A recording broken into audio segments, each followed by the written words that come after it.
Hey guys, so today I have swatches of the OPI Neo Pearl collection. I believe these are their soft shades for this year. There are 6 regular polishes and then 6 infinite shine colors as well. These came from polishpick.com, so I will link the website down below so you guys can check these out, and I will get into the swatches. So the first polish is called Shellabrate Good Times, and this is a very, very light, almost like champagne pearl. So this one is sheer on the first coat. This is a very pearly polish, so it does have a lot of brush strokes, and a lot of those do still remain after the polish is fully dry. So it's not super important on this first coat, but you do want to try to make those as straight as possible, because those are still going to show when you're finished. And a good formula on this one as well. This one does start to build up on that second coat, but I do still have a bit of nail line that's showing. And hopefully you can see, it's going to be hard on this first and second coat comparison here, but hopefully you can see wet brush strokes and dry brush strokes. You can see how many of those settle in after it dries. It will be easier to tell on the next coat. The nail line that is showing here after the second coat is very, very minor, so if you don't care too much about that, you could easily get away with 2 coats. And hopefully now you can see, since the whole thing is a little bit more opaque, the difference between the wet coat and the dry coat. I can tell you right now, I haven't gotten there yet, but I much prefer the Infinite Shine half of this collection. So that is 3 coats of Shellabrate Good Times. Now, because a lot of the polishes in this collection are fairly heavy with the brush strokes, I did want to show what you can do if you do really like the color but don't want the brush strokes. I don't generally like to show like tricks to make polishes look good, like sponging on glitter or things like that, because I want to show them like how the average person would go to the store, buy it off the shelf, take it home and wear it. However, and this is like a whole extra step, so this is going to be just up to the individual whether this is really worth it or not, but I have this makeup sponge here that I've just like dampened and then squeezed the water out of. And I'm going to paint some of that polish onto the sponge. It's just like if you were applying a glitter with a sponge. And you have to put like a base layer down already, so you have to get it opaque on its own, and then you sponge on this last layer, which I totally should have put a latex barrier or something, because it's going to be all over my skin now. It's been a while since I've done this. So then you can let this dry. I'm going to clean up my skin a little bit and then come back, and once I put the top coat on, it will smooth everything out without the brush strokes. So I very roughly cleaned up my skin, and then I'm just going to throw a top coat on, and you should have a nice smooth layer without the brush strokes. I really don't believe that you should have to take any extra steps like that to make a polish look good, but if you do really want to make it work, this is a way to do it. If I look really close, I do have like a little bit of sponge texture in there, but it's definitely much smoother than you would get applying the polish normally. The next polish is called Pretty in Pearl, and this is another neutral, light, pearly shade. This one has a little bit of like an orange shimmer to it. You might even consider this a pink shimmer. It just depends on the person. This one is also pretty sheer on that first coat, and there are some brush strokes with this one as well. Good formula on this. This one is still a bit sheer after the second coat, so I will be doing a third. I am trying to be careful to make sure that those brush strokes are straight. You do still have a few of those after the polish is dry, but with that little bit of shimmer that's in this polish, it does break them up a bit, so they're not as severe as they were in the previous color. This one does cover completely on that third coat, and again you can see the difference between the polish when it's wet and once it's dried, and then some of those brush strokes have calmed down a bit. The contrasting shimmer, that pink-orange shimmer that's in here, is not super strong. It just adds a little bit of a glow to the polish. It's not a really obvious shimmer, and I think the best thing that it does is break up those brush strokes a bit. So that is 3 coats of Pretty in Pearl. This polish is called Shellmates Forever, and this is a pink, it's like a slightly pinky purple, but then next to the actual purple in the collection, it looks very pink. This also has a very slight, subtle pink shimmer to it. So this one is very sheer on that first coat. It's hard to tell because it is sheer, but there are some brush strokes through that polish when it's wet. Similar to the last polish, that tiny bit of shimmer that's in there does help break them up, again, so they're not as severe as some other polishes in the collection. Good formula on this one. This one does start to build up on the second coat, but is still a bit sheer. And I am trying to make my lines as straight as possible because there will be some of those lines from the brush left when it's dry. I know I'm going to sound like I'm really drilling that point home, But all the polishes, at least in these first 6 colors, are affected to some degree by the brush strokes. This one does cover completely in that 3rd coat. You can see with the wet polish and the dry polish that the brush strokes do calm down a bit.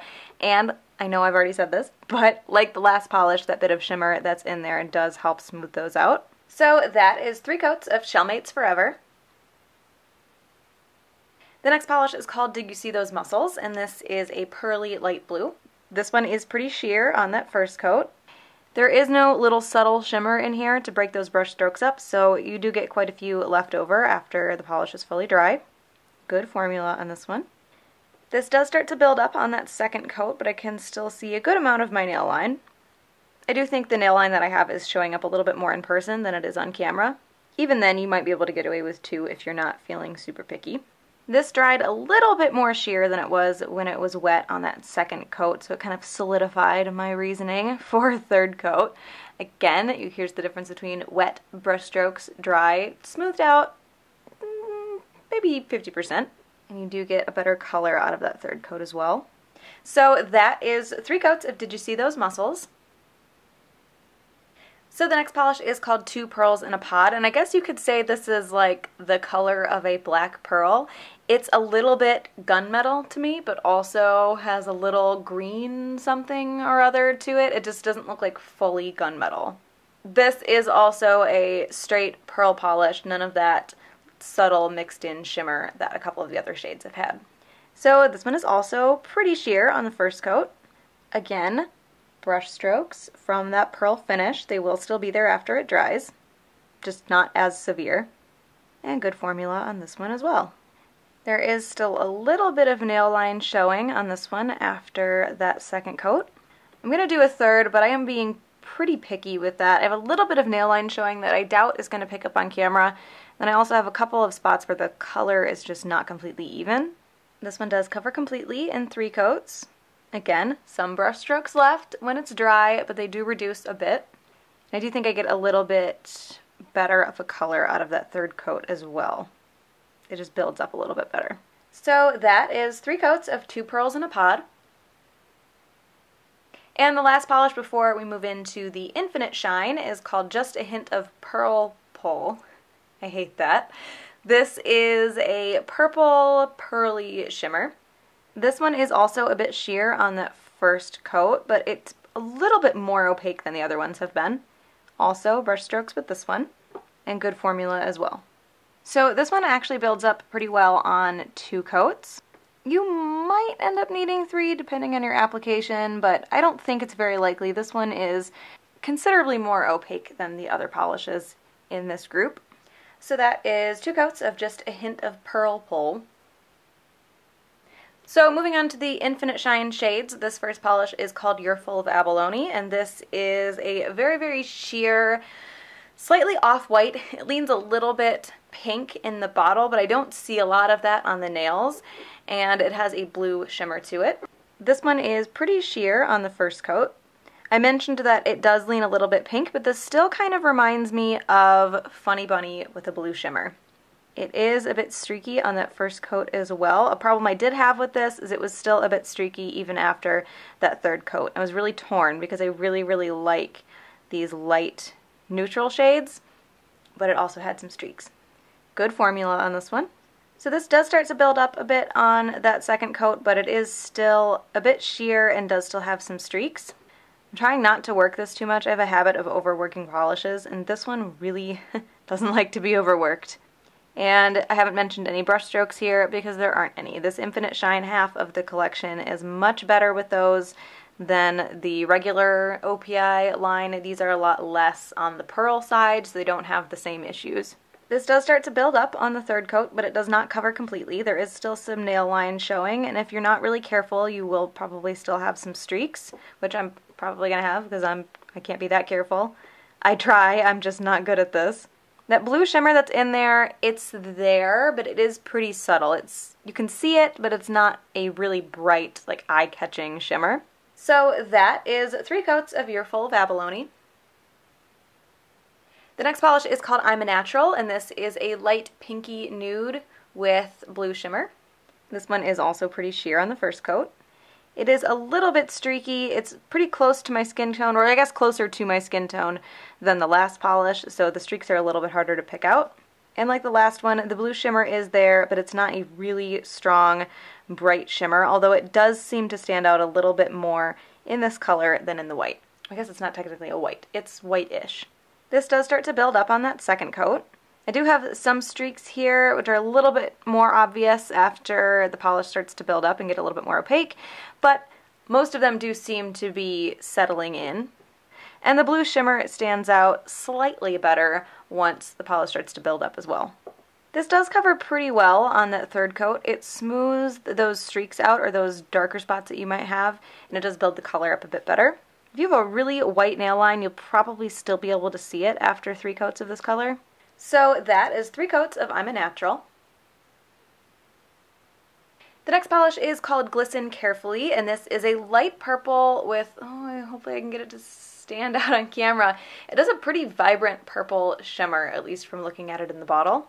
This is pretty sheer on the first coat. Even though it is really sheer, that shimmer is picking up pretty well. Good formula on this one. This does start to build up a little bit on that second coat, but it is still pretty sheer. The purple base is showing up slightly better. And the shimmer is still standing out fairly well also. There is still a little bit of nail line showing here after that third coat, and the third coat does build that purple base up a little bit better.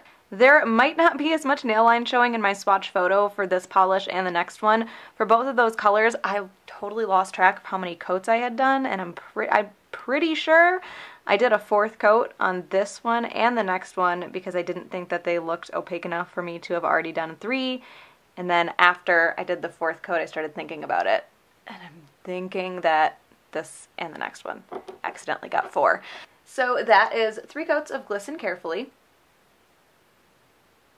The next polish is called 2 Baroque Pearls, and this is a sky blue with a blue shimmer. This is also sheer on that first coat, very jelly-like I mentioned on the last polish. I'm almost positive that I accidentally did 4 coats for the swatch photo of this color, so the photo will probably look a little bit more opaque than the actual polish does, because there is some nail line showing after 3 coats on this one as well. Good formula on this. This does start to build up on that second coat, but it does not build up super well.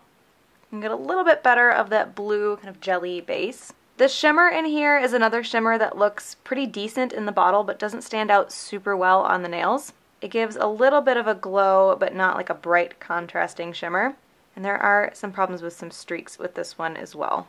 This one actually does build up pretty well between the second and third coat, especially compared to how the first and second coat looked. There are still a few streaks.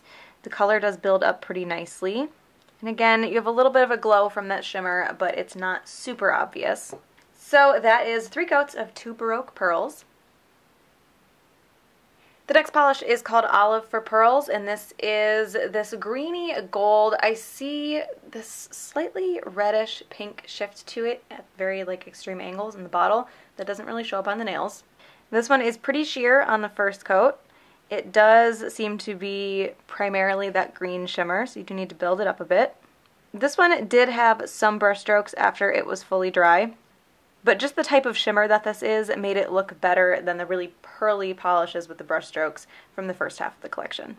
This starts to build up on the second coat, but it is still really sheer. This, to me, looks like more of a topper that you would put over a darker color. I'm going to show it over black because I feel like this is a perfect candidate for being layered over black. I don't love it as much on its own. This one does build up a bit more in the third coat. The green shimmer stands out a little bit better, but the polish is definitely still sheer. Out of all 12 of these colors, there really wasn't one that didn't have one issue or another with it. Even the ones that I liked were good colors, but still didn't perform super well. So that is 3 coats of Olive for Pearls. And I did also want to show this one over black. This is just 1 coat of Olive for Pearls over a black polish. I think the slight reddish pink shift that I caught in the bottle actually shows up on the nail with this one if you put it over black. I don't really see that on my nails now where it's just 3 coats on its own, but when it has that darker base, you can see all the different colors that this has the ability to shift to. The last polish is called Love or Luster, and this is a darker purple with a purpley pink shimmer. This one is still sheer on the first coat. Has that jelly-ish quality to it. Also a little bit streaky. Some of those streaks do level themselves out. I've also been the worst nail painter ever today. I messed up a bunch of my swatches when I was doing photos. I've flooded my cuticle a bunch of times during this video. I don't know what's wrong with me. Good formula on this one. This one does start to build up on the second coat actually pretty well. It's definitely more opaque than I think any of the other colors have been. And that pink shimmer that's in there does stand out pretty well. That might actually stand out better than any of the other polishes in this collection as well. This one does cover completely in 3 coats. I think if you're not picky, you could probably get away with 2. The third coat does give a little bit deeper of a purple color, and I had some lighter spots, especially towards the end of my nails where it looked a little bit splotchy around my nail line. So I did want to cover that up. So that is 3 coats of Love or Luster. So I wanted to like these a little bit more than I actually did. If I had to pick favorites, I would go with You're Full of Abalone and 2 Baroque Pearls, only because these are a little bit less heavy on the shimmer, so they don't show the brush strokes as much as the other colors in the collection. When I heard that this was called Neo Pearl, like the word pearl just kind of strikes fear into me when it comes to nail polish because of brush strokes. I just really don't like brush strokes. So those are the OPI Neo Pearl polishes, the soft shades for spring 2020. Again, those came from polishpick.com, so I will link that website down below. Hope you enjoyed this one, and I will talk to you later.